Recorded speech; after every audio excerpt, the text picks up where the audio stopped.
We family. We gotta talk now. Yeah. Such a small world. Crazy. Yeah. Okay, so let's see. I am going to move my notes begin to the front of the screen so I don't miss anything. I think we can get started since I'm just going to introduce the event. So welcome everyone. We are talking today about California's racial homeownership gaps, the data, and what organizations are doing about it. And so just if you're new to the community, this is Deliberately Fair Housing's deliberate discussions. We do our best, and we've been pretty good at it, of going live and having discussions at least once a month. And we have book discussions every couple of months. So usually we're 2 times a month with the events. And this community is essentially an information resource, a place to have discussions and ponder all things fair housing. And we're really thrilled that we've been going since, I think, late summer with the Facebook group. And then also we started these events in the fall, and they're still going, and they've been a really great resource. And we are welcoming a growing community of more and more folks from around the country. So I wanted to introduce our moderator. She is a friend of ours, and she has graciously agreed to join us. And I'm really thrilled because Sabrina Brown is just a champion and advocate for underserved communities, around fair housing, around diversity, just all of it. And so and I'm thrilled that she's joining us, and that and to call her a friend. So just a little bit about Sabrina. She is the broker owner of Brown & Brown Real Estate, a boutique brokerage out of Fresno, California, and they focus on training, service, collaboration, and teamwork. She has a passion for real estate, and it shows through her service and advocacy for homeownership. She currently serves as the 2021 First Vice President of the Women's Council of Realtors in California. And she's a member of the Diversity, Equity, and Inclusion Task Force of the National Women's Council of Realtors.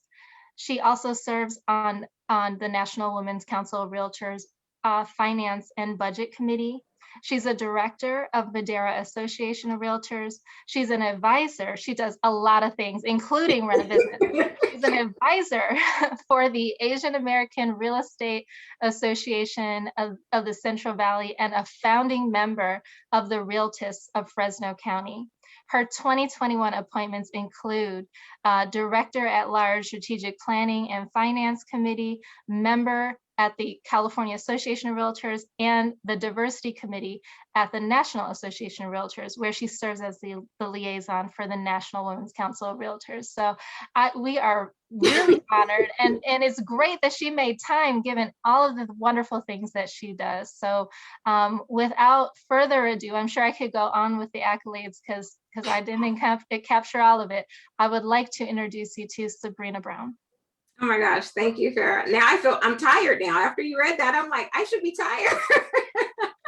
But you know what? This is really important work, and I'm honored to be here. I appreciate all the work that you and the team is doing around diversity. And so it is, like I said, an honor and privilege to be here.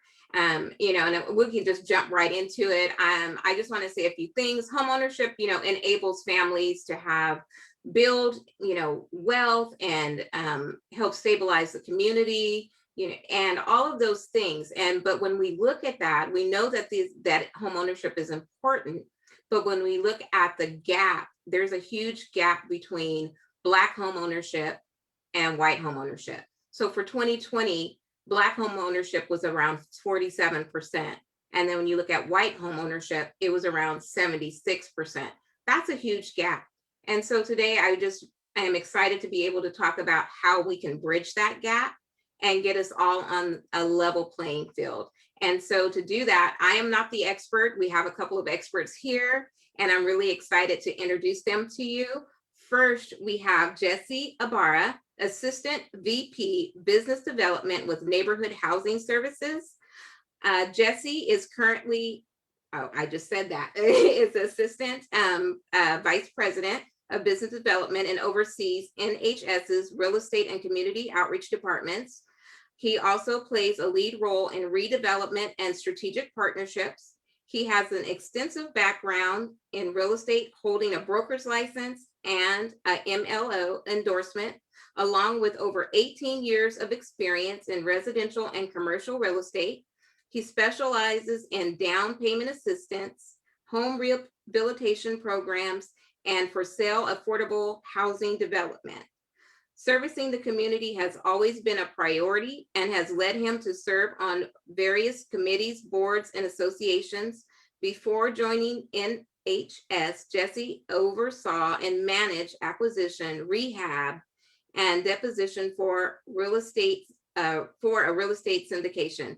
He helped found the National Association of Hispanic Real Estate Professionals, LA South Bay chapter, and served as the board of directors for the Valley Economic Alliance.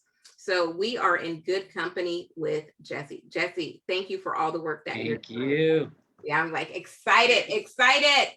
So I can't wait to start asking you guys questions. Next, we have Ashley Garner, and we just found out a little trivia. We are related.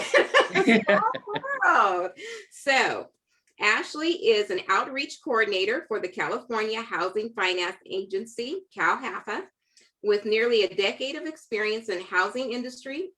Garner has expertise in home ownership and loan servicing, and her current role is marketing and communications for Cal HFA's multifamily and single family lending divisions, in addition to coordinating all agency events and hosting events focused on home ownership.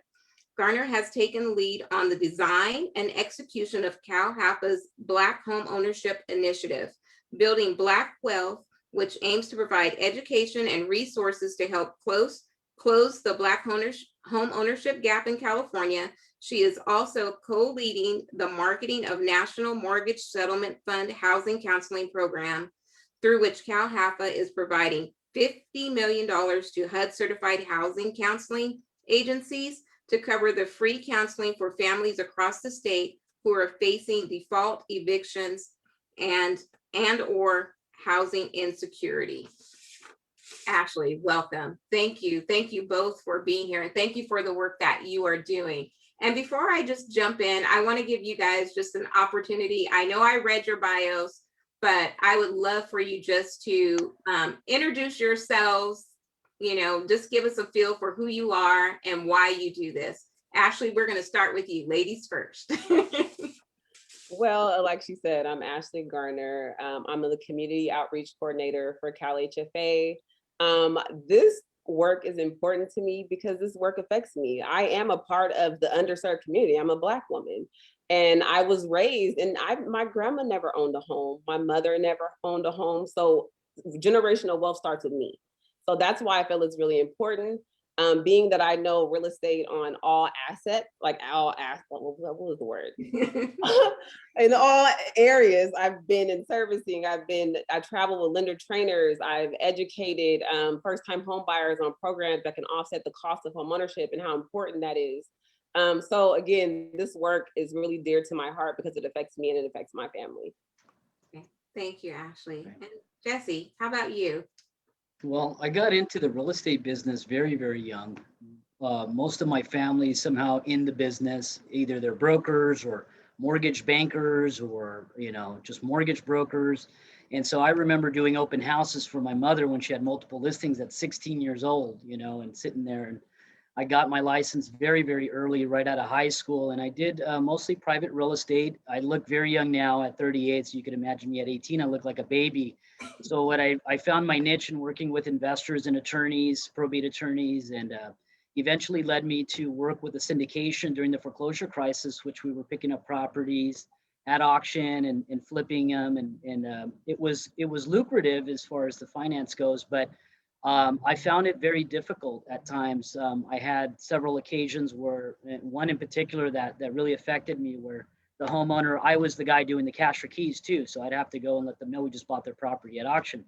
And he tried to commit suicide in front of me. And it was very difficult. And so I reevaluated my life at that time and what I felt was meaningful, right? And at the time, NHS, Neighborhood Housing Services, was working with my mother, who's a broker, as mentioned, and she was liquidating their NSP2 properties through the Neighborhood Stabilization Program. And that's how I became aware of NHS, and they were looking for a broker, and I applied. I didn't know at the time what I was getting myself into, but flash forward, I just turned 9 years old here at NHS on March 5th, last Friday. So obviously I have found meaning here. I enjoy what we're able to accomplish. And what I'm here to do is hopefully spread these resources and spread the love where we can. And it's not just about making money. It's about changing the surroundings that you see every day. It's about making a better future. It's about leaving where the place that you came to in a better place than when you found it.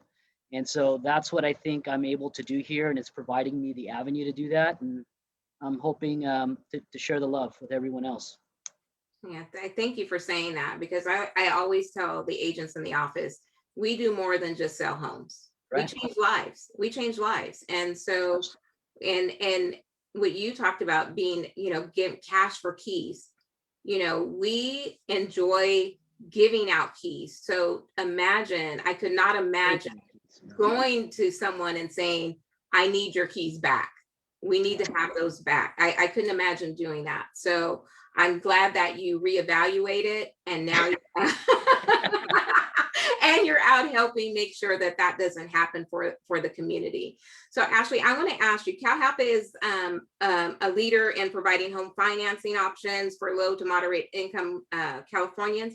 Can you talk about the significance of home buyer assistance programs for the community of color? Home buyer programs are so important because it makes homeownership obtainable for communities of color.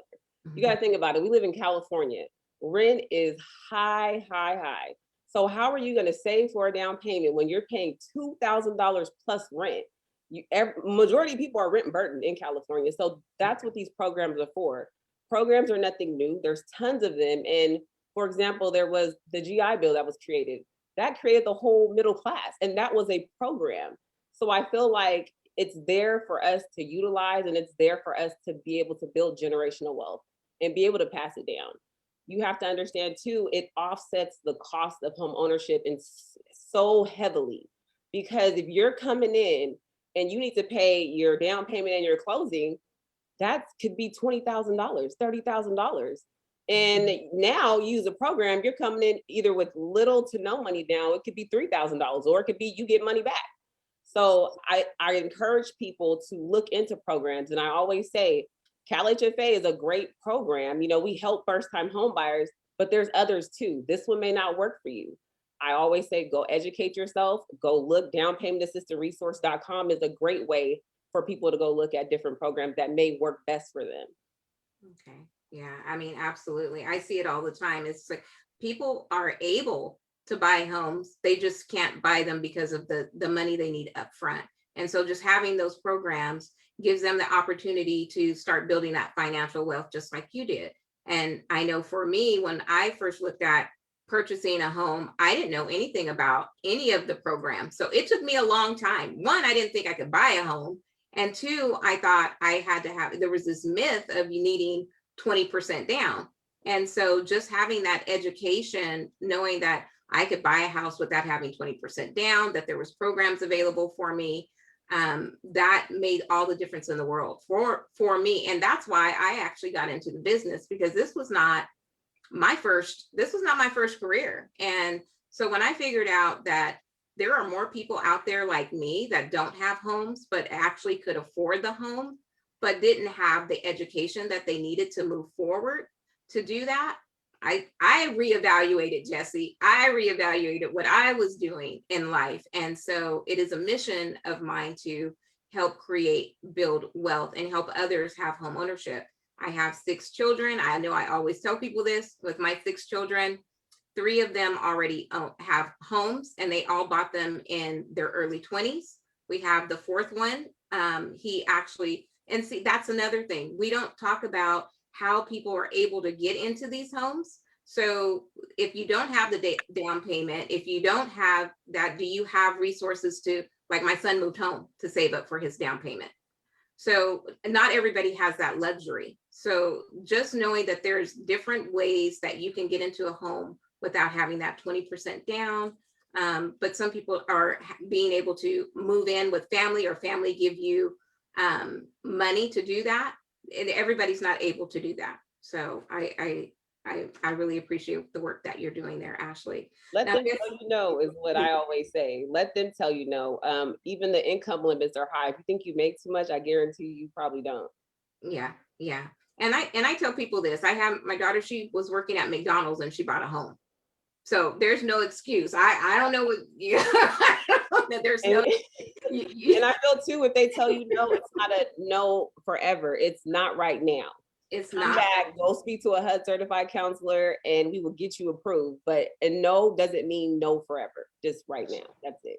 Yeah, and you have to start somewhere. So start somewhere, get the information and start building upon that. So Jessie, I want to ask you, can you explain what you actually do at the Neighborhood Housing Services? What do I do or what we do? I What think you do, yeah, yeah, not, yeah, both. What, no, Okay. what do you do there? So, Well, working with a nonprofit, although I'm, technically, have a title of AVP Business Development, I'm also the in-house broker for both lending and real estate and oversee those departments for the most part. Lending is managed also by our COO, and I just throw in my 2 cents when needed. So what part of my job is to create partnerships, and so what that looks like is what we're trying to do is connect the dots for people, because housing is one element of a great community. And so we're looking at our community development work in a holistic way. And it's not only housing or transportation or education or health, it's all these things combined that make great communities. And so what I try and do is find the partners that we need and connect the consumers and connect the dots. We have examples, somebody comes in for a refinance. We ask why you need a refinance. Well, most of the time it's because they have some sort of personal issue that needs resolved. And so they need money, and that's like going to be their piggy bank. Well, if we can get them to other resources that allow for them not to have to tap into their equity for that and get themselves into trouble, then we want to be able to do that. So what I've done is I've partnered with municipalities over the years, and we've come back to that. So we come in and out of those as time goes on, right? And as resources come and go. When I first joined NHS was 2012. That's when the state of California dissolved all the redevelopment agencies. And so we saw a huge need where the cities were like, they had money and they had lost all their staff because they were retiring, afraid they'd get their pensions cut, right? If they lost hours or something happened. Or they had no money and they had staff, but they had no money, or it was they don't have any money or staff, so they don't have any programs. So all these housing programs kind of went away overnight. And on top of that, CDBG funding got cut, home money got cut. These are all resources that municipalities get to be able to offer these resources to residents within their communities. And at the time, we had NSP2 funding, we had Cal Home funding that we get directly from the state. The Neighborhood Stabilization Program was part of the 2009 Recovery and Reinvestment Act, and we were the second largest grantee in the nation. So we used to only be LA NHS and ended up expanding, county-wide. So we were getting to know the cities, right? I was reaching out to new partners, and it was very successful, and it still is now. This is what we're doing now, is reaching back out to cities. We have allocations.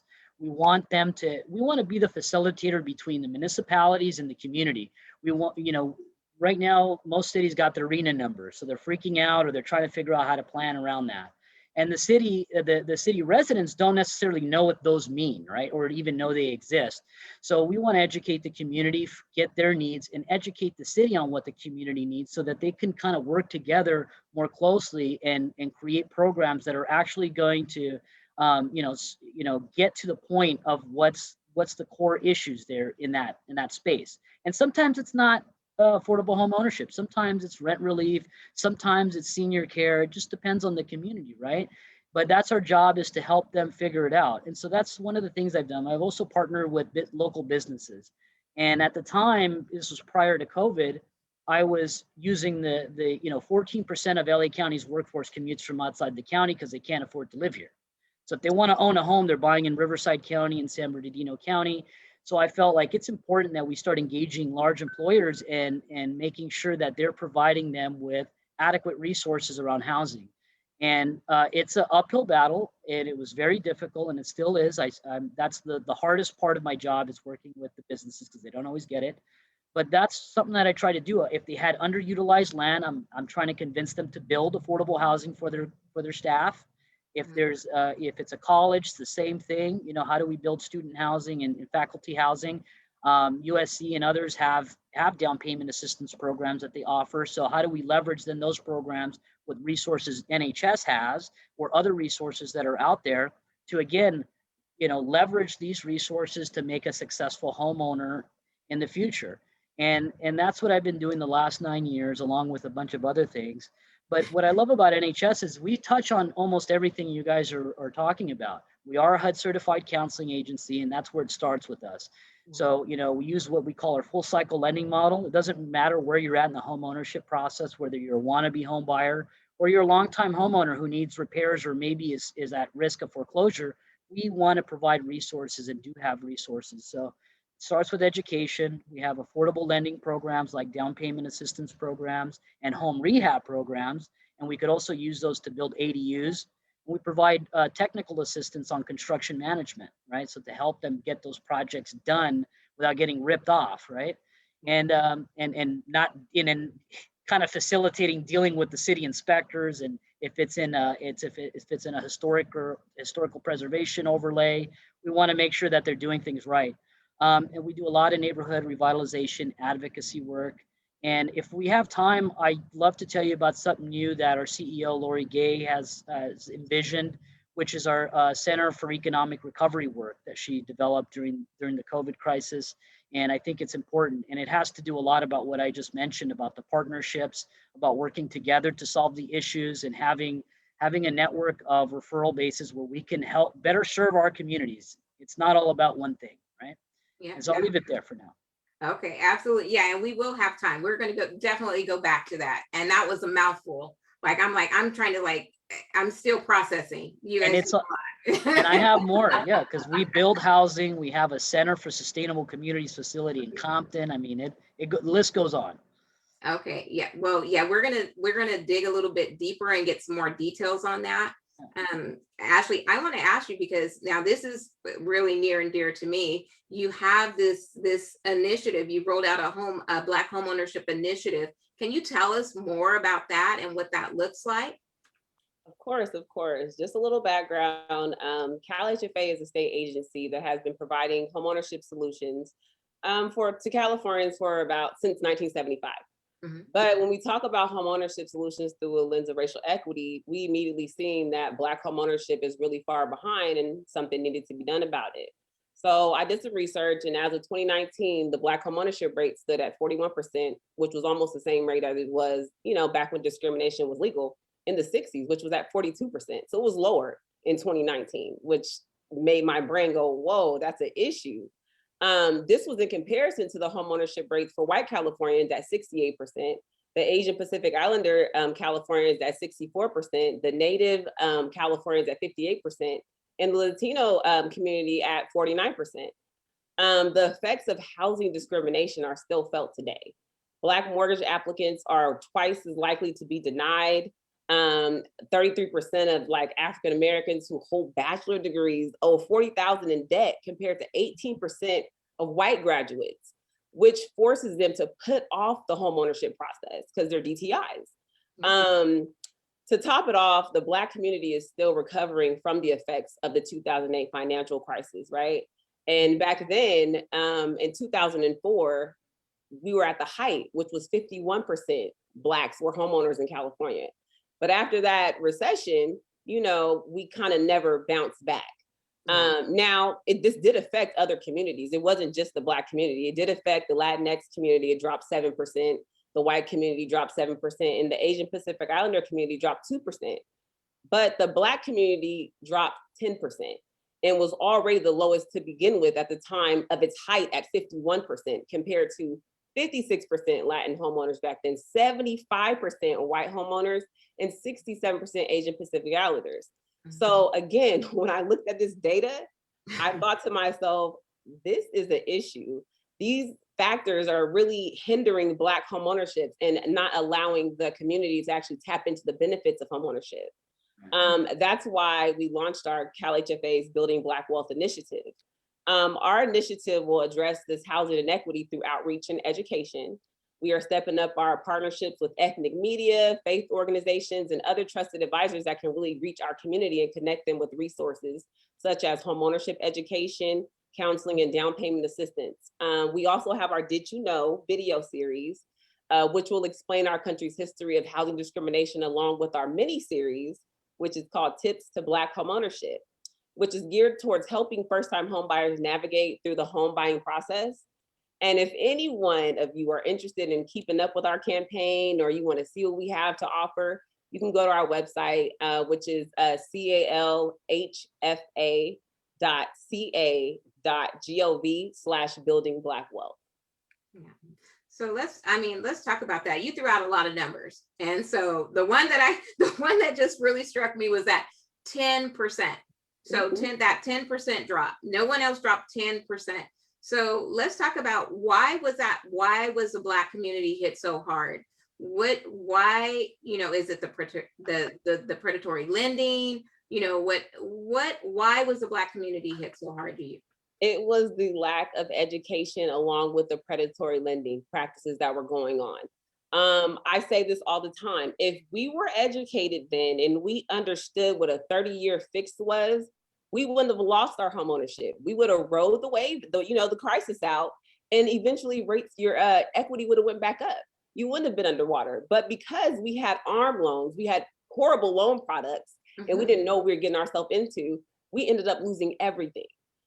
So that's why I'm really big on educating yourself on loan products. Talk to 3 lenders if you need to see what's really best for you, see what people are offering.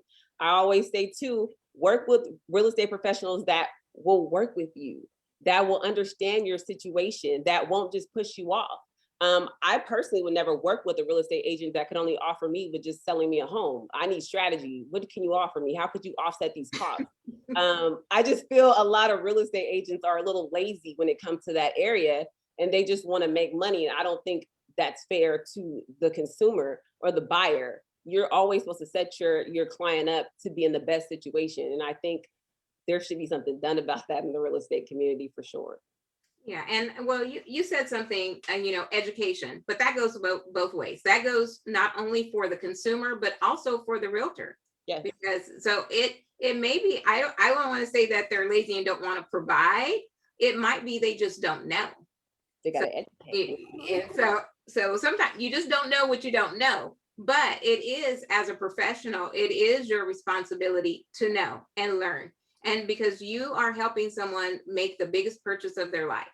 And so you should be educating yourself, not only educating yourself, but being able to educate your client, the consumer. And so I am real big on education. If you ask anybody, they do not get to go out and look at a house. They don't get none of that.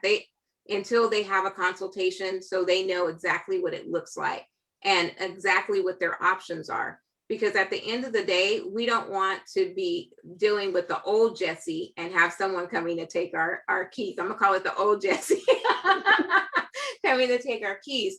And so since we're talking about the education piece of it, so let's discuss like how important is the education piece and where can people get education, not only the consumers, but also the real estate agents and real estate brokers. Let's talk about that piece. Jessie, we'll start with you. Sure. Well, obviously I mentioned that NHS is a HUD certified counseling agency, but there's a lot of other HUD certified counseling agencies. So going on to HUD's website and looking up where your local agencies are, or visiting NeighborWorks of America, who's our national network, and seeing if you have a local chapter or NHS type entity nearby. That's an easy way to start on the education piece. And also for the agents, part of what I do, I actually presented this morning for ARIA LA's chapter. And then I make my rounds. I basically go around trying to go to every association.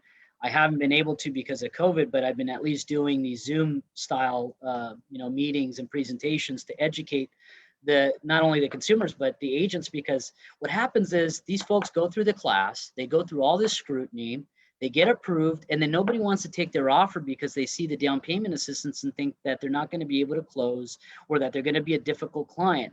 Little do they know all of the trouble these folks have gone through, and they all are probably more educated than somebody getting an FHA loan because they haven't gone through the screening process and the education piece. And here's another thing, as an agent, I would have loved to know, how much time I spent with first time home buyer? Like, they always take up the most of your time and they can't buy anything. And as you said, you don't even show them houses. If I only had an outlet where I can say, hey, why don't you go take this class? Because this is what we do. It's not just coming to the 8-hour class and you're done. Hey, see you later. No, we provide lifelong counseling. So you come to the class, and if you want to get on the path, you're serious, you're going to get assigned to your own personal counselor. And it's a lifelong counselor. It doesn't matter if it takes you 6 months to 6 years. We're going to create an action plan. We're going to look at what your finances look like. As Ashley mentioned earlier, what are your savings, like what are your barriers that prevent you? It's usually credit, savings, and income. So we can't do much about income all the time, but we can do something about credit, and we can do something about savings. So let's focus in on those, and we're gonna create an action plan. Then we follow up. How's it going? How are you doing? Are you still on path? Did you get off path? What happened? Let's get you back on path. Let's revise this action plan. You need to do X, Y, Z, and in 6 months you'll have enough savings to buy this home, and we could offer X, Y, Z to help you get there.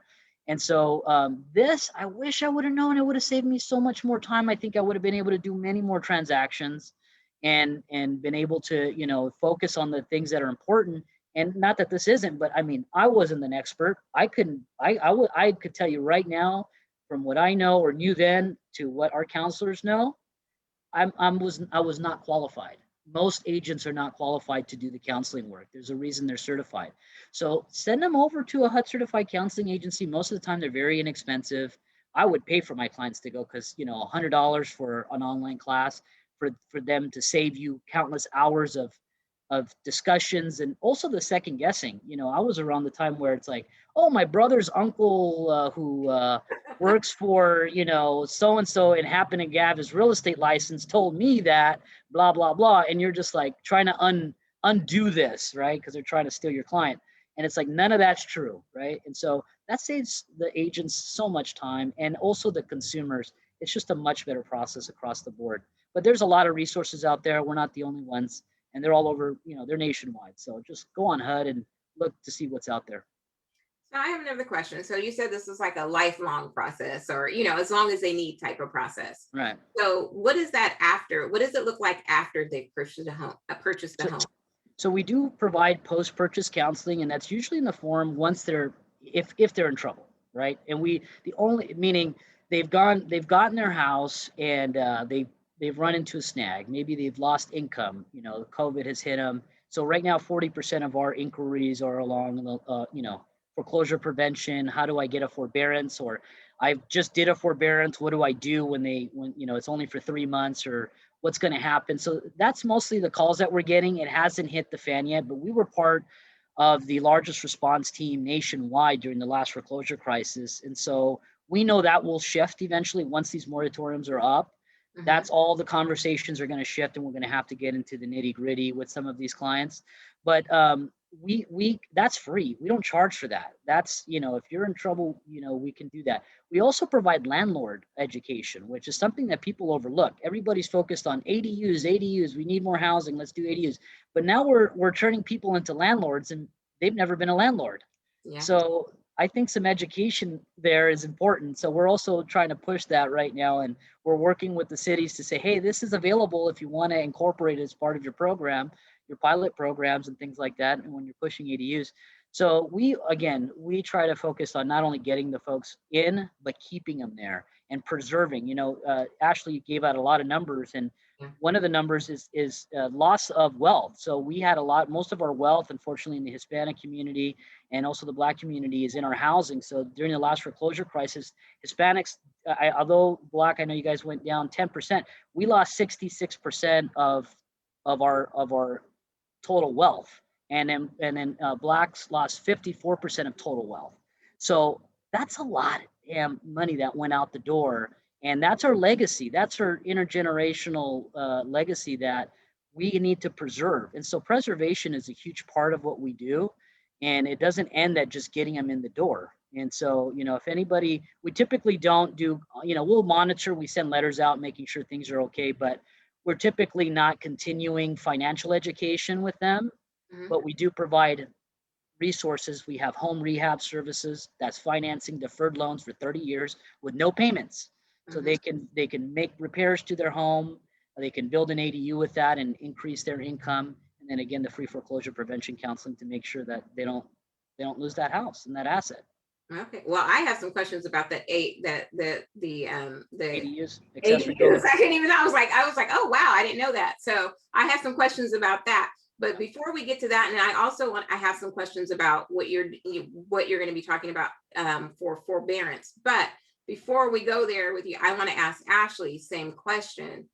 How important is that educational piece of it, and what is it that what I know you're passionate about? I know it's all about the education piece, but what exactly, when they come in, what can they expect from you and the services?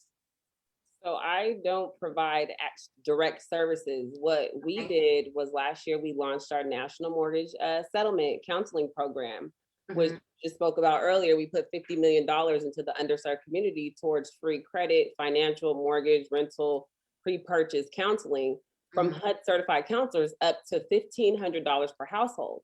So how Jessie was talking about, there's low costs and stuff. We actually put a program in there that will pay for this for you guys to get this free counseling. And if you do want to check it out, you can go ahead and you can call HUD and go to HUD's website as well. Consumerfinance.gov actually is another way you could get to it as well. But for me, it's important because like he said, sustainability. It goes beyond just knowing, okay, the pre-purchase part, because one, I've noticed, I took the pre-purchase course myself and I kept getting people saying, oh, it took me 5 hours. And I'm just like, I'm really well versed in real estate and it took me 7 hours. So I know people are excited and they want to get through it and get their home, but you have to understand the importance, because if something comes up once you're now a homeowner, it's like, oh my God, what do you do?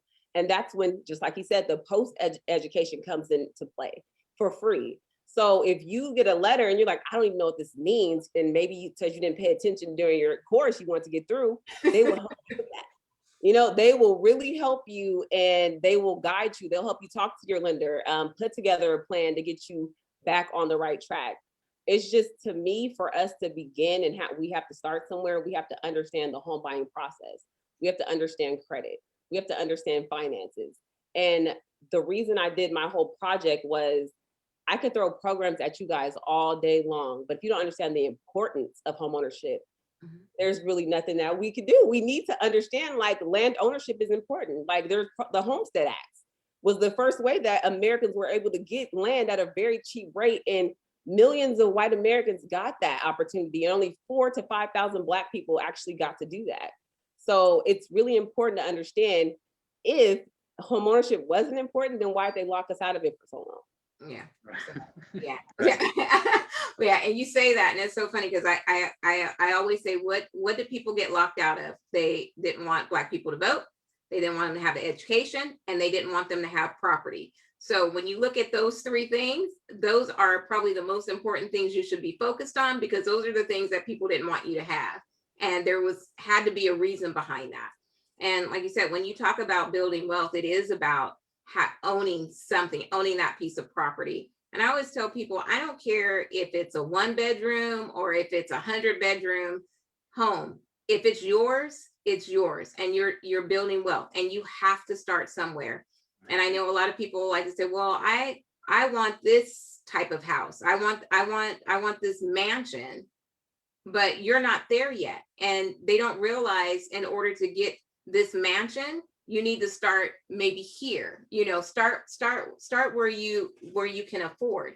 And so I'd like to share just a little story. We had a client that came in. They didn't think they were going to be able to buy. They said, well, maybe in a couple of years.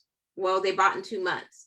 They wouldn't figure it out. Oh, we can buy this. We bought this house. Well, guess what? It wasn't their forever home. It was a 2-bedroom home.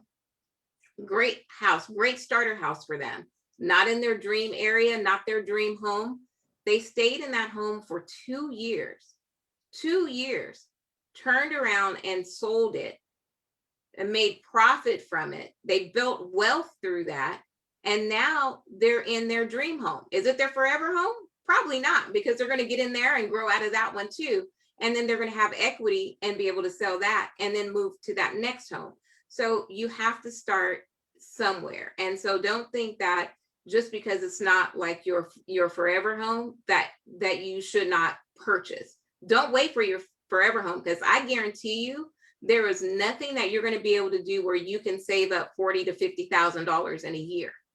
So if you think about, if you're looking at making that step up, if you buy this smaller home, wait 2 or 3 years, build that equity up, you're going to build equity up a lot quicker than you would if you were just trying to save. So I'd like to add a little quick note. I can't remember his name, Freddie Burton. I think he's an old guy here from LA, and he sent me his book one time when I was very young. And I remember one of the quotes in his book said, "You don't wait to buy real estate, you buy real estate and wait." And that's always stuck with me. I tell that to clients all the time. Don't worry about what you're getting at the moment. Get what you can and keep growing your portfolio.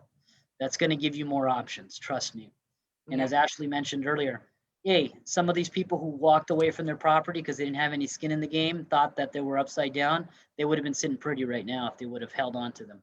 Yeah, absolutely. Absolutely. I know my first house was not my dream home. In fact, I was like, I don't really want this home. I frowned at the home, but now I was grateful for that first home. Now that first home is a rental home. And so, you know, I would just imagine, like, if I would have turned my nose up at that house, if I would have walked away, if I would have still been waiting, I might not be in the home that I'm in now, which is, I consider this my forever home. But if I had not started in that home that I just thought was not the home I wanted to be in, it would be a whole different situation for me. And so, like you said, just start somewhere. Now I see that we have Jordan has joined us. Jordan, I am going to let you come on because we have just been gabbing away. I am going to let you come on, introduce yourself, and let us know some of the great work that you've been doing. Yeah. Yeah, thank you so much. And I'm sorry to keep you all waiting. This has been a day of many Zooms, but I'm excited for this one because this is my most favorite topic to talk about. You know, in terms of just both, you know, being realistic about the fact that there are these homeownership gaps, but you know, talking about how we can be proactive about solving them. And just for those of you who you know, I haven't had the pleasure of meeting yet, my name is Jordan Levine. I'm the chief economist at the California Association of Realtors. I'm the resident data nerd, and I'm passionate about home ownership. I have you know, I'm the son of a guy who didn't even graduate high school, but through, you know, the kind of miracle of home ownership, you know, I find myself here today talking to you about this important topic, not because I have a dad that had all these fancy connections or, you know, was a killer economist himself. He worked at the parts department at my Chevy dealership for many years before he became a realtor. But again, we want more folks to be able to have that kind of opportunity, you know, that I had, and that, you know, where you don't have to be a brainiac data nerd economist to be able to achieve that American dream. So if I could, I don't know who's the host, but if someone could make me a co-host or something, then I'll share some pictures. That way I don't scare everybody off. Is that possible? But, you know, because for me, I think that a picture says 1,000 words. And actually, if you look at the home ownership numbers in California, you know, we have a lot of work to do. I think that if you know, look at it broken out by kind of headline basis, you can see that there's some signs of like nascent progress. If you look at the Black and Latinx and Asian, we have seen like some modest creeping up over the course of the last year. But what you also see is that there's these huge gaps. These lines aren't right on top of each other, right? There's ones that are higher than others. And in fact, if you know, look at home ownership in California as a whole, yes, the state has a 54% home ownership rate, But if you break that down, it's really a 63% home ownership rate for white and a 36.8% home ownership rate for Black, and only a little bit better than that for Latinx. So even as we've seen, and not to disparage anyone else's work, but I always see these reports that say, that the percentage of Black homeowners or Latinx homeowners went up, and that's good. But if they're going up faster for everyone else, then that, the kind of implication is, well, hey, Black homeownership went up. Let's just throw it in cruise control. It seems like this issue is sorting itself out when, only when you look at it relative to another group or another period of time that those become less impressive, right? And so there's a lot of ways that we can kind of contextualize this current gap in home ownership that we see in California. How does that look compared to how it was before? Well, you can see that even though, we feel like we're, in a kind of post-racial society, indeed, those numbers aren't much smaller than what they used to be. In fact, you could argue that they're bigger than they used to be, right? That we're falling further and further behind the 8 ball in terms of that home ownership gap, even from what it was before. So, and I think, not to get too far up on the soapbox, but it's easy in California to think that we're progressive and woke, and we read all the right articles and we share all the right stuff on Facebook and whatever. This isn't something that's happening in the deep South, right? This is happening right here in super woke California. This is happening in the Bay Area, right? This is happening. So this isn't for work for other states to do, other regions. This is work for us to do, right? And it's not only not getting better, it's gotten worse.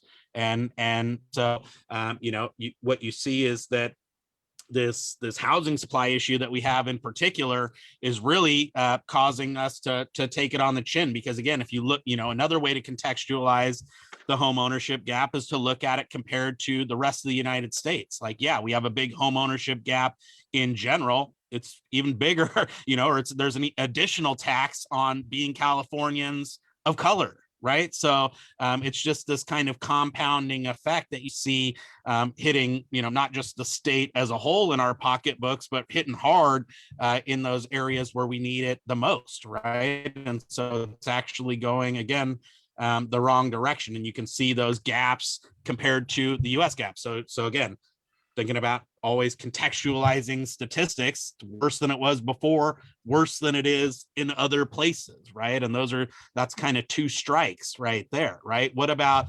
participation and representation in the housing market? We saw that, Black households, as an example, are 6.1% of all households in California, and yet they're only 4.1% of the homeowners in California, right? And so this is all kind of part and parcel of it. And so if you look at that, again, not getting better over time, getting actually worse, or at best kind of treading water, right? What about participation annually in the housing market? So again, look at Black.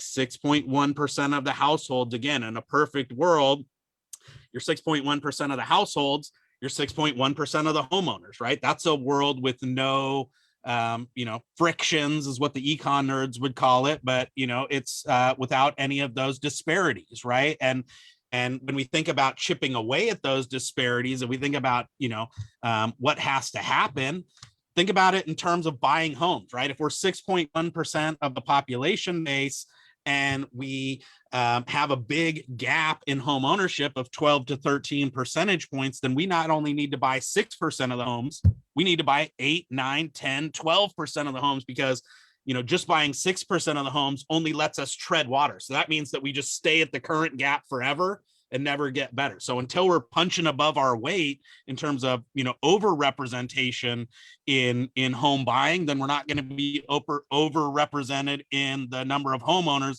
and we're not going to see those home ownership gaps start to go away, right? And again, to contextualize those, they're not getting better, they're getting worse. The reason why it matters, again, is this gets back to my kind of life story, right? That here's net worth for all families in America, $121,000. Let's see what that looks like for renters versus owners. Owners don't get better off. They are the same $6,000 more or less of net worth that they've had for the better part of the last 30, 40 years. The only people who get ahead in life are people like my dad, managed to claw their way into housing thing.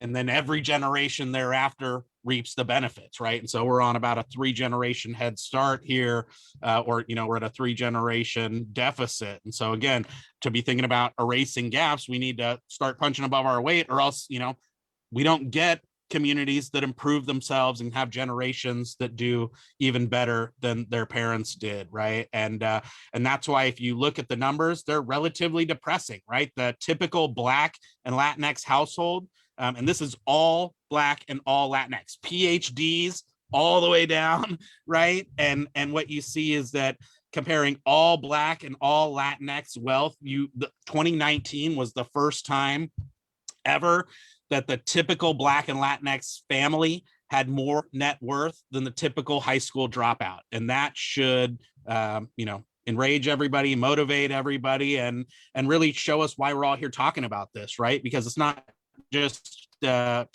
benefit the real estate industry, right? This is about, this is one of those rare times where the economics and doing what's right and good all line up, right? That this is good and right and good for business and everything else, right? And much needed, because this is the American dream and or the lack thereof, right? And that's what this country is supposed to be all about. And you can see that there's a housing affordability issue. So if you look at our percentages of folks that can afford the median priced home, again, California is already at a disadvantage compared to the rest of the United States, but there's that extra tax of being either Black or Latinx that make it even more difficult to achieve home ownership. And you can see that's true all across the state. And we do have an income problem, right? If you look at the reason why affordability isn't there is because there's these big gaps in income. This is a structural systemic issue. This is our long run policy goal, to try and equalize incomes, right? That's one of the big challenges and obstacles towards, Black and Latinx home ownership. But what I would also point out is that, yes, we have too many Black and Latinx families that can't get into home ownership. They don't have the high enough income. But if you actually look, there's a lot of high income Black and Latinx renters right now that could, over the short run, become homeowners. And we did a simple thought experiment looking out across the population of California and just making some basic calculations at, basically FHA type mortgage standards, where you can't spend more than 40% of your income on mortgage payments, that you buy less than the median home, that you, got a relatively low rate, even at only 3.5% down payments, which are doable, and lumping on, taxes, insurance, property taxes, there's still, over 1 million people out there who can actually afford to become homeowners right now. So yes, our long-term policy objective will be to getting those, income levels to equilibrium, where more folks can actually achieve the dream of home ownership. But over the next couple of years, we can start to peel off as many of these folks over the short run that should be owning already, that don't. And there's a not insubstantial number of folks that can actually become homeowners over the short run while we pursue those longer term objectives, right? Almost 500,000 Latinx families, almost 100,000 Black families. And, if you look at all those income eligible renters, almost half of them are, in our communities of color. And so there's a huge opportunity there. No, it won't erase the entire home ownership gap, but look at these counterfactual home ownership rates. If you just took those very high income renters who could meet those qualifications that I just spelled out for you, and converted those over the short run into homeowners, the Black home ownership rate would go from 36.8% to 47.4%. So you wouldn't get to the full, statewide home ownership rate, but we would have made a significant stride in that direction, without even having to do a heavy lift on a decades long policy priority or what have you, right? And so we're doing both of these in tandem, but we need to be out there educating folks on the fact that you don't need hundreds of thousands of dollars in the bank to become a homeowner, that you can actually get in with 3.5% down. You can actually get help on the down payment itself, which I'm sure Ashley told you all about today. And so, this is something that's going to affect our economy. It's the right thing to do. It's good for business, and frankly, it's long overdue. So I appreciate the opportunity to be able to speak to you on this important topic. I thank you for your time, and I apologize again for showing up late. Oh, no, you brought like excellent information. So I have a couple of questions for you. And I know we probably have a lot of questions coming out of the chat too. But my thing, the one thing that you said that these renters have the ability to buy, and I'm just going to say it, it costs to be Black. It costs to be Black. It costs us more to be Black. And so in the sense that if we're looking at getting those loans, are you looking at, do they have student debt that they need to pay? Does that mean that they're going to have a higher interest rate?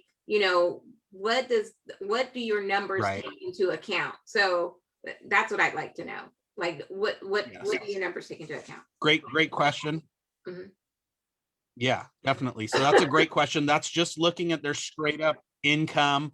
And that doesn't necessarily mean that folks have the kind of FICO scores and stuff like that to go along with it. But actually the percent that do have their financial house in order is actually a lot higher than maybe what you think. I think that there's, been kind of, we need to focus on selling not just the home, but selling the home ownership, if that makes sense, and really selling the benefits of home ownership, that intergenerational wealth, the kind of the personalized story of how, like high school dropouts go from that to having kids that do economic presentations for a job and stuff like that.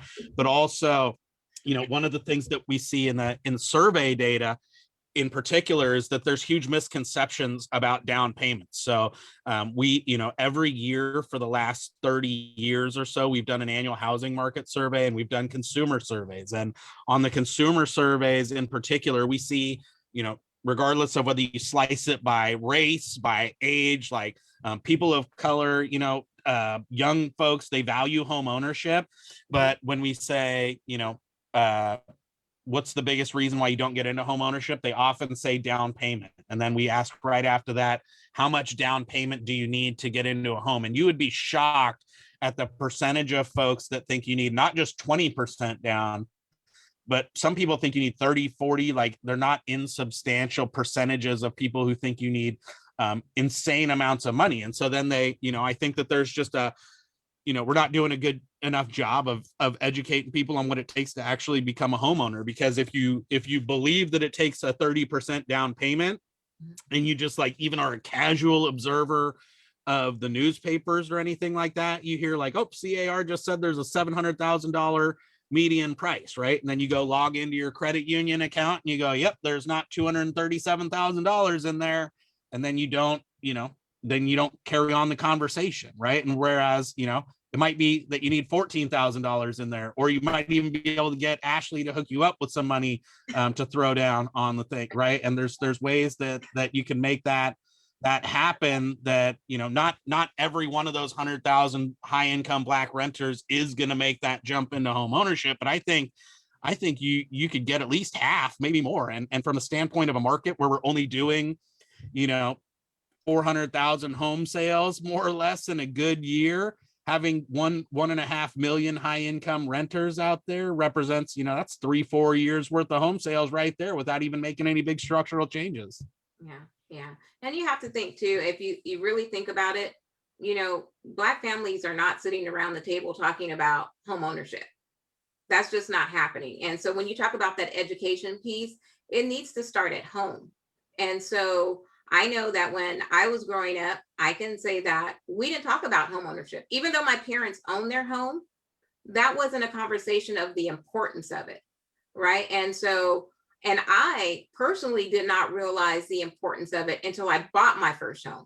And then I realized like, holy crap, I've been missing out. I was one of those renters you're talking about. I paid more rent than my first mortgage. Yeah. And so, but the thing was, that was not a conversation that was had around the dinner table. So I think it really does come from having those conversations, not just from the outside, but starting to have families sitting around that dinner table, having those conversations about home ownership and the importance of it. So I know that we have a lot of questions that the audience has, and I know that they're going to be putting some of those in the chat, so I can ask you guys some of those. There was so much information here today. Jordan, I love that you are the numbers nerds. I'm like all over. I would love a copy of that report. dig into that. 100%. Yep. And then one of the questions I do want to go back to Jessie though, and talk about the forbearance and what you guys will be doing around that, because that's going to be coming up. And so what does that look like for you, Jessie? Well, unfortunately, right now, there's no set program. So as I mentioned, we were part of the largest response during the last foreclosure crisis, and we had things like Making Home Affordable, Keep Your Home California, and other programs that we were helping administer and can get direct services to clients. What we've been doing is fundraising. And so we're looking at a mortgage assistance fund. So a fund we're able to use to bring folks current if they owe a certain amount, and so that we can help them buy more time essentially. And some of them, we know that it's not going to be feasible for them to keep the property, but at least we can have an easier transition, right? And we can hopefully get them other options, and they're not getting a guy like me, old Jessie, knocking at their door saying, hey, we just bought your property at auction. The one-on-one counseling is critical to that. And so when we're going to work it similar to we did our last response, which is we'll hold large workshops, but then we'll drill down one-on-one to get what their individual needs are and work with their lenders. We have, as I mentioned, our vision, which is our Center for Economic Recovery. And what that looks like for us is like a funding and production entity. And so we have some funding from the County of Los Angeles that they're going to be providing for us specific to, folks who suffered because of COVID, lost income, lost their job, and they're either small mom and pop landlords or tenants. So we're going to be providing counseling services with other groups. So we want to continue to be kind of a hub where we can attract funding. We are a CDFI, so that helps as well. And so hopefully we can get some of these resources out direct, like I said, through mortgage assistance, but the rest is going to be through counseling. We're also doing a lot of research and policy work, and that's, I think, extremely important. Right now, we have SB 1079 that took into effect in January. Most people don't know what that is or are paying attention to that, but that is going to affect the way that the auctions work. There's going to be hold periods. So if an investor goes like we used to do and go buy them at an auction, we don't just keep the property. There's going to be a hold period that we have to go through where there's a first right of refusal. And there's a process in which people can outbid that person. And it starts with the existing tenant or homeowner and moves on to nonprofits, municipalities, and CLTs like community land trusts, et cetera. So I'm trying to figure out how to work with that. What I've been doing is a lot of outreach to the investment community, because what we want to do, if we can't beat them, we kind of want to join them. And at least we have some control over these transactions, and we can help them do better business. And then there's also a lot of policy around, we're trying to figure out how to break up some of the larger pools that are usually sold on the secondary market, or, non-performing notes, and where we can be competitive. We see them, they're in the billions of dollars most of the time. Freddie and Fannie have some smaller community pools, but even then they're 60 million plus. And what happens is they're in larger regions. So they'll say, we're selling all of our West Side assets. So it's not just California, or for us, we only cover LA County. So we're looking at all of California, Nevada, Texas, all these different areas that we don't have any business in. So then it takes a lot more effort to go and gather those groups. But this center work, what we're really trying to do is connect the dots for people. I mentioned kind of, partnerships that I work on and how I work with municipalities and large employers, but it's more than that. We have currently what we call our Lending Solutions Collaborative, and we have over 20 banks meeting on a monthly basis to discuss exactly these issues, right? And so we're explaining what we're seeing, and they're telling us, and then they're hopefully designing, these are a lot of CRA officers who attend these, and they're hopefully gathering this information to carve out programs and new ways to help folks. And then we just launched a program with UCLA. It's called the Center for Neighborhood Knowledge. Mm-hmm. And we just released yesterday, the day before, our first kind of report, and it's exactly on Black ownership. So if you guys want to link to that, I can forward that and you can share it with the group. And it's a lot of what Jordan just shared, but kind of on the micro level to focus on Los Angeles County only. Okay. And I think that that's beneficial, and I would want to see more groups doing this, working with the local colleges. Right now, this is a great time to create these partnerships and focus on race and equity, and looking at our business and through a race and equity lens. And get those relationships going so that even after COVID, post-COVID, we're stronger than ever before, and we can really do a lot more in our communities. Okay, thank you. That's great. So we had a question from the audience, and it says, "Can you please share some more programs for down payment assistance? Are there other programs that were maybe outside of LA that are available everywhere? Are there any programs that you guys know of?" I can, if you don't mind, I'll start real quick. We have, most of our programs are LA County specific, but there are obviously like Cal Home funding that we get is from the state. And that is available to any municipality throughout the state and also nonprofits that they apply. So what I encourage is look at whatever local areas you're in and figure out what they have. Now there's also state funding through HCD. As I mentioned, if they're non-entitlement cities, they might get it from either their local county or directly through the state as a pass-through from HUD. And that is like the Home Partnership Program, Community Development Block Grant money. And some of those funds are, end up in some sort of pot for either first-time home buyers or home rehab programs that I've talked about. So checking to see what you have locally by calling your community development departments or economic development departments in your local cities and counties and combining those, right? So a lot of these can be combined. Typically, if it's the same funding source, it can't, but you can do like home with Cal Home or a home with CDBG or some other mixture, right? And then the rest of, WISH is also, I think, is works anywhere in California as well, and that's provided through members of the San Francisco Federal Home Loan Bank. That's $22,000 that can be forgiven after 5 years. And that opens back up in, I think, April 1st. And so the soonest you can close on a project is April 6th, but we're already in getting towards the middle of March. So this should work for anybody who currently has a transaction and needs that extra push to get that closed. But you have to find member banks that are administering that program. And, obviously, like I said, I have most of my information on LA County. So we have like HOP. City of LA has the low income purchase assistance program and moderate income purchase assistance program. And then all the municipalities kind of do whatever they can. With COVID relief funding, a lot of them got supplemental the CARES Act and through CDBG.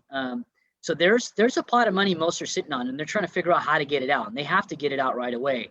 So I was just involved in a transaction where we purchased, a property last minute to go develop for emergency homeless housing, which is not our realm, but we wanted to help the city with it. And so we did that. But what I know is that, again, municipalities are looking, how do we get this money out and what's the most effective way to do it? So this is a great opportunity for agents and others who want to get to the next level, is to go in and make these relationships, find out what's going on, help shape policy, be the leader in your community to help them know what the residents need and want so that they can craft these programs accordingly. Okay, thank you. And now, Ashley, you had mentioned earlier there was a website that people could go to. Can you share that with us? Yes. Yeah, so one, Cal HFA is a down payment assistance resource. We are the state housing finance agency, so we provide down payment assistance for the state of California. We'll give you $11,000, they'll cap for your down payment, or if you buy there's exceptions. So if you buy a new construction home, we'll pay your full 3% to 3.5%. If you buy a manufactured home, we'll pay the full 3 to 3.5%. If you are buying a single family home with the ADU, they will pay your full 3 to 3.5% towards your down payment. We also have our closing costs, so we can pay a percentage of your closing costs as well.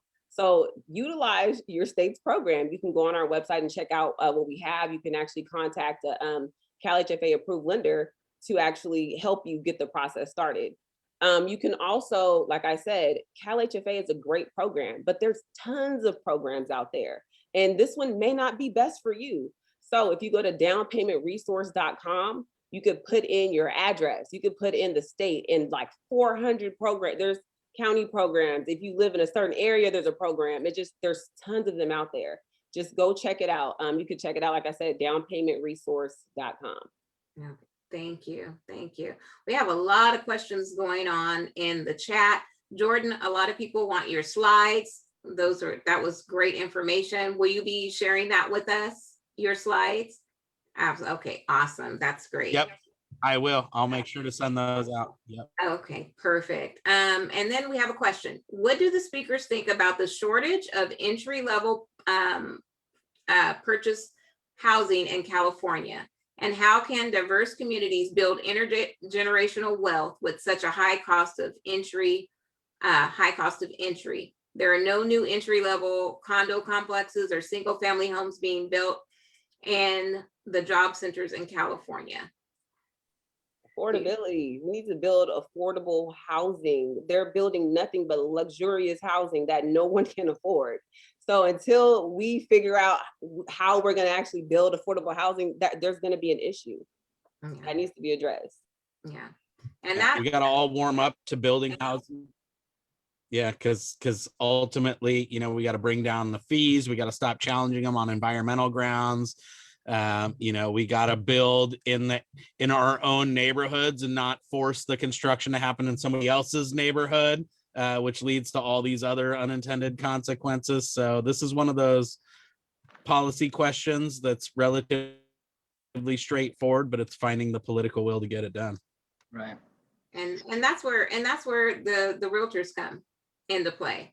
So we have to get involved. If you know we are looking to place people in homes, we have to do some of that work too. So we have to lobby for our clients. We have to lobby for our industry. And so a lot of that has to do with policy. And if you just got into this business to sell homes, you're in the wrong business, because there's a lot more to it than just that.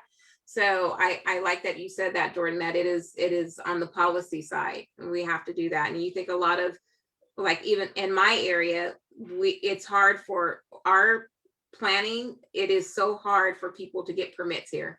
It takes so long for them in our community. So we know what that looks like. We know why we're not getting these new builds that are coming in. And, you know, and then having that shortage as well, you know, we're getting 40, 50 offers on, you know, a home. And I had one person that lost out. They offered 20,000, and not everybody has this. They offered 20,000 over appraised value, which I'm like, that's silly. Somebody offered double. So $40,000 over appraised value. And how is that really helping the community? We have to think about that, because at the end of the day, when this all ends, these people are going to be in the hole. So we're doing our communities a disservice right now by doing that. This is doing our community a disservice. So I have another question. What is a good solution to address the issue of all buyers, especially minorities, competing with all cash, hard money investors at this time? FHA is a great program that does help lower income buyers, but in the strong markets, those offers are always put to the bottom of the pile.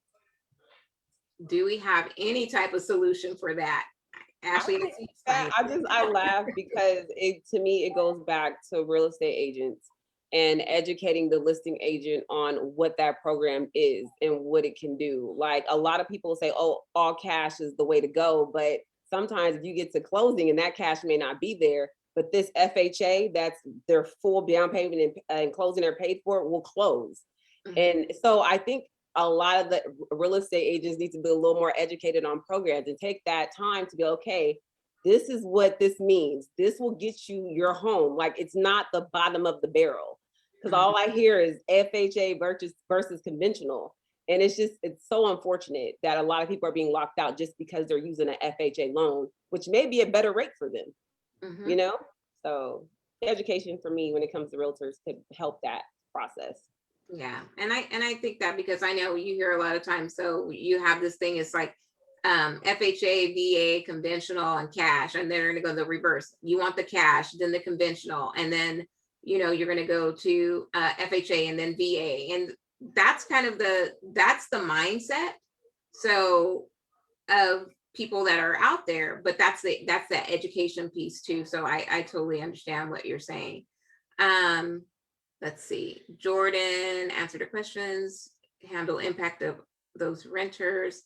So I think we asked that question already. And then there's another question. Can we give builders incentives to build in neighborhoods that aren't cheaper to build in? that aren't cheaper to build in and put a cap on what they can make, or grant some kind of building permits for luxury if they build 3 or 4 or 5 affordable homes in that same neighborhood. So there's already, Yeah. opportunity zones. I'm sorry, is that for Jordan? Jordan, were you going to answer that? Go for it, brother. Okay. Opportunity yeah. zones, exactly. Yeah, I mean, there's opportunity zones, there's inclusionary housing policies, there's all these measures that we pass, and it speaks to what Ashley was saying. It's not just the luxury housing that we're building, it's either luxury or it's permanent supportive housing, homeless housing. So we're missing the middle part. We're missing the middle, the affordable home ownership and home ownership in general. And that's where I think the focus needs to be. And so developers do get all kinds of incentives to build. For example, if they're going to be building, a dense project, they'll get density bonuses, but they are required to have an affordable component. There are many resources that municipalities in other areas offer through the state and other funds for, again, these types of affordable, but they're not for home ownership. Most of these are geared for we're seeing a lot of multifamily projects that are market rate, and then they reserve maybe a portion of the units that are affordable to get those bonuses. And that's where we're seeing the issue. We need some policy and some push for that middle type of housing. We need more, I think, multi-units as well, like 1 to 4 units, because that helps supplement income and that helps people qualify for a little more, and they can still be owner occupied, and that helps them grow their portfolio as well. But some of what Jordan said as well, we need to lax on some of the environmental reviews and some of the barriers to, encourage developers to build these types of homes. Okay.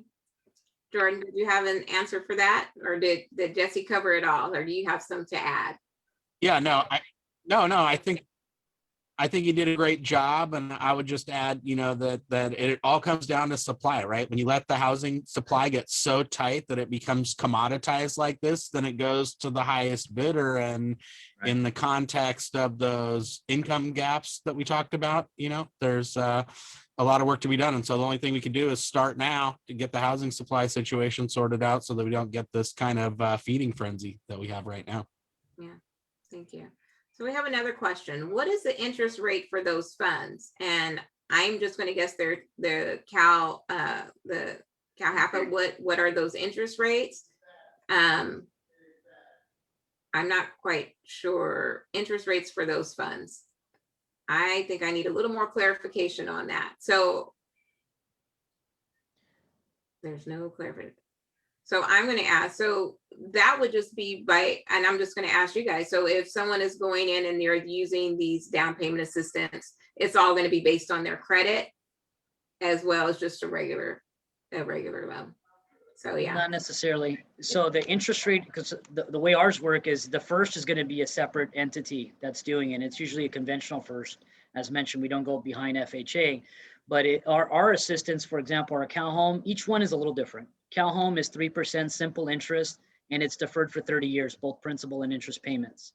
We have Wish that's forgivable. So after keeping the property for 5 years and staying in it, that completely drops off principal and interest. So each program is slightly different. And like, for example, some of the municipality programs actually have an equity share portion. So although where they have like a hybrid, meaning it's some sort of simple interest that accrues over time, but if you keep it for 10 or more years, then it's whichever's less, 45% of the equity or that 6% simple interest. Again, we try to keep ours very simple, and that's why most of our programs are between 0 and 3% simple interest. Everything's deferred, and you pay us back if you sell it, do a cash out refinance, transfer title, or move out, or after the 30 years is up. Okay. Ashley, did you have anything to add to that? Yeah, Cal HFA, we have it's 2%. We do FHA and we do conventional. We do USDA, we do VA. So the one thing is though, if you go conventional, your credit score has to be a 680 or higher. If you go FHA, it's a 660 or higher. And even if somebody comes with a 660 and somebody has a 700, you guys are still getting that same rate. So that's a good thing about the program as well. Okay. Well, guys, we actually don't have any more questions. And so we have 10 minutes, and I would like to wrap it up with each of you. And Jessie, I'm going to start with you. Just kind of your one word of advice for us realtors out there of how we can get involved. What would you recommend for us to do to educate ourselves so we can better serve our clients? And I think I'm going to ask all of you that question. What can we do as realtors to better serve our clients? I think Jordan Belfort said this, so I steal a lot of people's stuff, but it is what it is. There's nothing new out there, right? So Jordan Belfort said this, and it stuck with me, and that is sales is transferring your certainty to the client. And I think during these uncertain times, we need to be certain as much as possible, right? And we need to be ready also to adapt. And I think that, again, building your networks of not just housing providers, but other resources so that you can bring a holistic approach as well to your services and what you're doing in your business, I think is extremely important. Now's the time to do it. People are open to it. Let's get those relationships in place. Let's work on those, and let's learn about what policy is being pushed and how that's going to impact the communities that you're serving. And then get out there and talk to people. I know it's hard right now, it's social distancing, but get out there as much as you can and continue pushing. And as the more certain you are, the more you can sell, because you're going to be able to transfer that certainty to all these folks who just looking for help and looking for some answers. Okay. That's my best recommendation. Okay. All right. Jordan, what would your tip be? My tip would be 2 words: leveraged investment. We got to get these folks recognized or, zeroed in on the true benefits of home ownership. And it's not that housing grows so much faster than the stock market or anything like that.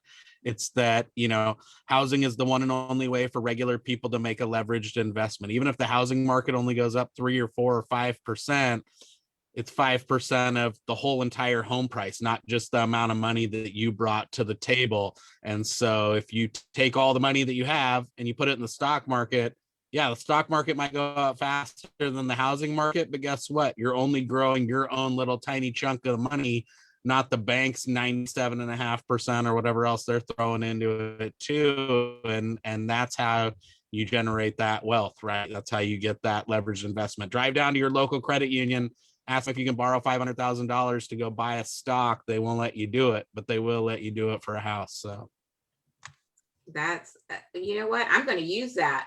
I am going to use that, Jordan. I like that, so yeah, there's value in home ownership, and it's beyond the monetary, it's beyond the home ownership is beyond the monetary.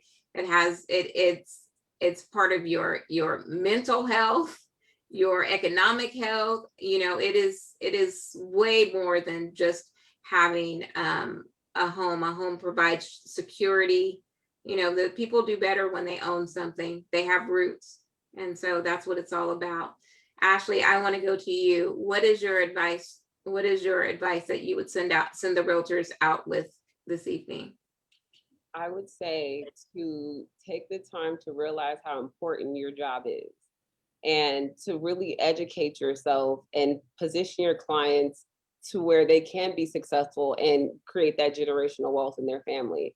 I just want to say, for an example, I know someone personally, because of her realtor knowing program, she got into a duplex in Oakland, full down payment paid for closing costs.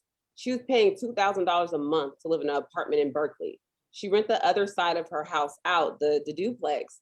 Her mortgage is $2,600. She's getting $2,500 in rental income. She's paying $100 a month to live in a renovated duplex in Oakland. The importance of ownership. So it's really important for realtors to know how does she do that?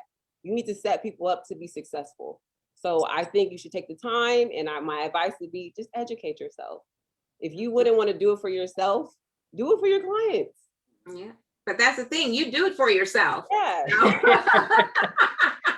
Yeah, right. Yeah, you do it for yourself. So you definitely want to do it for your clients. And I on one of the groups I was looking at today, someone said, would you as a realtor, would you offer $20,000 or $50,000, I don't know what it was, an absurd amount of money over appraised value and remove all of your contingencies. And so knowing that you wouldn't do that, you know, why would you ask your clients to do that? So it really is about, you know, think about would you do it for yourself? Would you do that? Or would you do that to your family member? Well, maybe if you didn't like them, you might, but if would you do that to your family member? You wouldn't. So really just, I love that you said that, Ashley. Just educate yourself and think about, would you do that? Would do that for yourself? Do for your clients like you would do for yourself. So I appreciate all of you being here. I know they've put your information in the chats. We'll be reaching out. I'm sure people will be reaching out to you. I'll be reaching out to you because I didn't get all my questions answered. I have like a little list going of for each of you. So when you see 559 coming across your phone, please answer. That is me. And Farah, do you want to come out and close us out? I don't know if she's still there. There we go. You know, I was surprised by that, but that's okay. But